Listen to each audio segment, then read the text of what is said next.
पेंचिंग में बढ़ते तनाव को देखते हुए अब ऑस्ट्रेलिया ने भी चीन को सबक सिखाने का मन कर लिया है। दरअसल जो एक्सेस स्पेस में जो ट्रैकिंग एक्सेस सिस्टम होता है उसकी अवधि जो है वो बढ़ाने के लिए एक कॉन्ट्रैक्ट था जो ऑस्ट्रेलिया के साथ था, तो उस अवधि को बढ़ाने से ऑस्ट्रेलिया ने मना कर दिया है। इससे अब चीन को कितना नुकसान होगा कि कितना वो आगे किसी तरीके का स्पेस वार हो या कुछ और वार हो उसमें किस तरीके की उसको मुंह की खानी पड़ेगी, इसकी पूरी जानकारी जो है हमारे साथ डिफेंस एक्सपर्ट हैं प्रफुल्ल बख्शी साहब, वो पूरी अच्छे से जानकारी बता पाएंगे। सर, जिस तरीके से तनाव है और अब जो स्पेस का जो ट्रैकिंग सिस्टम है जो आपको पता ही चला होगा, ऑस्ट्रेलिया ने उसकी अवधि आगे एक्सेस करने से मना कर दी है, तो कितना चीन को नुकसान होगा इससे? सबसे पहले मैं ये बता दूं कि ये जो ट्रैकिंग स्टेशन होता है ये एक जगह लगाया जाता है और ये फिर वो स्पेस में जहाँ जहाँ सैटेलाइट्स होती हैं जहाँ आपके उनको ट्रैक करने में वो मदद करते हैं। और ये जो ट्रैकिंग स्टेशन है स्वीडिश स्पेस कॉरपोरेशन ने लगाया है ऑस्ट्रेलिया में, और वो उसके साथ और क्या बहुत सारे देश उसके साथ में भाग ले रहे हैं उस कॉन्ट्रैक्ट में, उससे फ़ायदा उठा रहे हैं। फ़ायदा ये होता है कि आपका जो स्पेस जो सैटेलाइट है वो कहाँ है, किस हालत में है, उसका ऑर्बिट कैसा है, और उसका कॉमर्शियल यूज़ होता है और मिलिट्री यूज़ भी होता है। मिलिट्री यूज़ में सैटेलाइट जो होते हैं वो इंफॉर्मेशन, फ़ोटो, ये सारा का सारा स्पेस से लेते रहते हैं।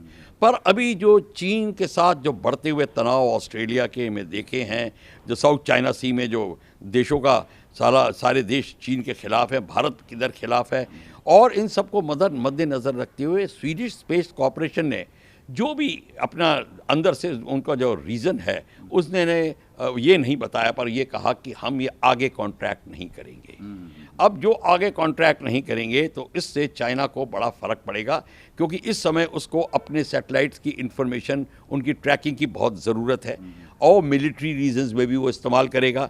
अपने सैटेलाइट से शिप्स को मॉनिटर करना, दुश्मन को मॉनिटर करना, वो बिल्कुल उस सैटेलाइट का जो प्रभाव है वो मलक्का स्ट्रेट से भी और वेस्ट की तरफ से होता हुआ, अरेबियन सी से होता हुआ राइट टू साउथ चाइना सी तक वो पिकअप कर सकता है और आगे तक, तो वो गाइड कर सकता है कि कौन सा खतरा कहाँ बढ़ रहा है। तो इसलिए चीन को इसका बड़ा सहारा था। पर अभी इस जो ट्रैकिंग स्टेशन का जो उनका कॉन्ट्रैक्ट जब रिन्यू नहीं हो रहा तो इससे चीन को बड़ा झटका पहुंचा है। और स्वीडिश स्पेस कॉरपोरेशन ने कह दिया है कि भाई ये हम नहीं करना चाहते, हमारे अभी और प्रोग्राम्स हैं और हमारे प्लानिंग है, और उसके तहत जो उन्होंने और उसके आगे बात बढ़ाई नहीं है। तो इससे अब चीन को पता चल गया है कि उन्होंने इतने ज़्यादा लोगों देशों के साथ उसका प्रभाव, उसका जो गलत आचरण है उसके कारण जो दुश्मनी पैदा हो रही है, Australia, India, Japan, Russia, America, ये सारे मिलकर ग्रुप बना रहे हैं, और पूरी की पूरी जितनी कंट्रीज़ हैं, Philippines, Malaysia, Myanmar, Singapore, Taiwan, Brunei, Indonesia, ये सारी की सारी कंट्रीज़ जो हैं ये प्रभावित हैं चीन के गलत रुख से। तो इसलिए चीन अपने को बहुत ज़बरदस्त इंफॉर्मेशन लेने की फिराक में था ताकि सबकी इंफॉर्मेशन मिल सके। अब चीन को ये बड़ी भारी प्रॉब्लम आई है। मैं एक किस्म से इसको कहता हूँ एक बड़ा स्ट्रेटेजिक धक्का लगा है चीन को। अगर किसी तरीके का वार होता है, किसी तरीके का चीन से जिस तरीके से तनाव चल रहा है, किसी तरीके का वार होता है, तो स्पेस में अब जो हाल फिलहाल के हालात हैं, तो स्पेस से इस एक्सेस को ना बढ़ने से तो भारत को कितना फ़ायदा होगा और चीन को कितना नुकसान होगा? देखिए, भारत को तो फ़ायदा इसलिए होगा कि चीन को इंफॉर्मेशन नहीं मिलेगी तो ऑब्वियसली फ़ायदा होगा। भारत ही नहीं, सारों को फ़ायदा होगा। जितनी कंट्रीज़ हैं, आप ब्रुनई से स्टार्ट करिए, इंडोनेशिया, ऑस्ट्रेलिया, ये मलेशिया, ये सारी की सारी कंट्रीज़। मैं भारत की इसलिए बात कर रहा हूँ, ताइवान और भारत से इस समय उससे अच्छा तनाव है, चरम सीमा पर चल रहा है। हमारा तनाव चरम सीमा ताइवान से चल रहा है, ताइवान और चीन का तनाव है। हम ताइवान को समर्थन कर रहे हैं, हमारे शिप्स वहाँ पे गए हुए हैं, साउथ चाइना सी में हमारे शिप्स भाग ले रहे हैं, मतलब एक्सरसाइज में भी भाग लेते हैं, और जगह लड़ाई हुई तो हमारे शिप्स भी साथ देंगे। और इस सारी चीज़ों को लेके और बाकी फोर्सेस भी जो हैं अमेरिकन की, इक्विपमेंट है वो शायद अगर लद्दाख में लड़ाई होती है तो उसको हमारी तरफ उनको पेश किया जाएगा, हमारी मदद के लिए तैयार किया जाएगा। तो इसीलिए सैटेलाइट की इंफॉर्मेशन, स्पेस की इंफॉर्मेशन बड़ी ज़रूरी पड़ रही थी। और ये इंफॉर्मेशन ये बताती है सैटेलाइट को, अगर वेपन कैरिंग सैटेलाइट है, कि कहाँ पे आप वेपन लॉन्च कर सकते हैं, कहाँ नहीं लॉन्च करना चाहिए, कौन सी सैटेलाइट, ये एंटी सैटेलाइट सिस्टम भी जो है चीन का, एक सैटेलाइट से दूसरी सैटेलाइट को ध्वस्त करना, इसमें भी उसने बड़ी बढ़त हासिल की हुई है। एंटी बैलिस्टिक मिसाइल सिस्टम, मतलब एक बैलिस्टिक मिसाइल आ रही है तो उसको सैटेलाइट पिकअप करके आपकी सैटेलाइट को उस पर मॉनिटर कराता है, उसका भी उनको धक्का पड़ेगा, वो भी उसको नहीं मिल पाएगा ये मदद।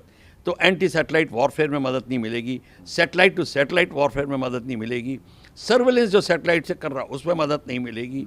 तो ये सारी की सारी चीज़ों को एक किस्म से मद्देनज़र रखते हुए हम ये कह सकते हैं कि ये एक बड़ा ही समझदार स्टेप स्वीडिश स्पेस कॉर्पोरेशन ने उठाया है। ग्राउंड स्टेशन, क्या ना आपके कहने का मतलब जो ग्राउंड स्टेशन उस पर कोई सूचना नहीं मिलेगी, तो ग्राउंड स्टेशन की जब बात आती है उसकी क्या जरूरत रहती है सर? देखिए, ग्राउंड स्टेशन जो होता है वो मॉनिटर करता है ऊपर से जो इंफॉर्मेशन आ रही है, फिर उसको वितरण करता है। वो एक किस्म से कंट्रोलिंग सेंटर होता है। वो ग्राउंड स्टेशन अगर बंद हो जाए तो आपकी सैटेलाइट डायरेक्ट इंफॉर्मेशन नहीं दे सकती। ये इसलिए होता है। तो कुल मिला के चीन ने, जैसे टेलीफोन में एक्सचेंज होता है, एग्जैक्टली वैसा काम करता है। तो कुल मिला के चीन ने जिस तरीके से अपनी विस्तारवादी नीति को अपनाते हुए देश, दुनिया के सभी देशों से, और कोरोना के चलते, जो कोरोना का इशू उठा उसके चलते दुनिया के कई देशों से दुश्मनी जैसे हालात पैदा कर दिए हैं, उसके चलते अब ऑस्ट्रेलिया भी चीन को सबक सिखाने के लिए स्पेस स्टेशन में जो उनका एक्सेस था, जो कॉन्टैक्ट था, उसको धीरे धीरे ख़त्म कर रहा है। तो इससे कहीं ना कहीं चीन को हर जगह अब स्पेस वार भी होता है तो वहाँ पर भी मुँह की खानी पड़ेगी। कैमरामैन कालीकांत झा के साथ विनय सिंह, न्यूज़ 24 दिल्ली। नमस्कार, मैं हूं संदीप चौधरी। अगर आपको ये वीडियो पसंद आया हो तो इसे लाइक और शेयर जरूर करें, और हाँ, हमें सब्सक्राइब और फॉलो करना ना भूलें ताकि आप देश और दुनिया की कोई खबर मिस ना करें। तो जुड़िए हमारे साथ और देखते रहिए न्यूज़ 24।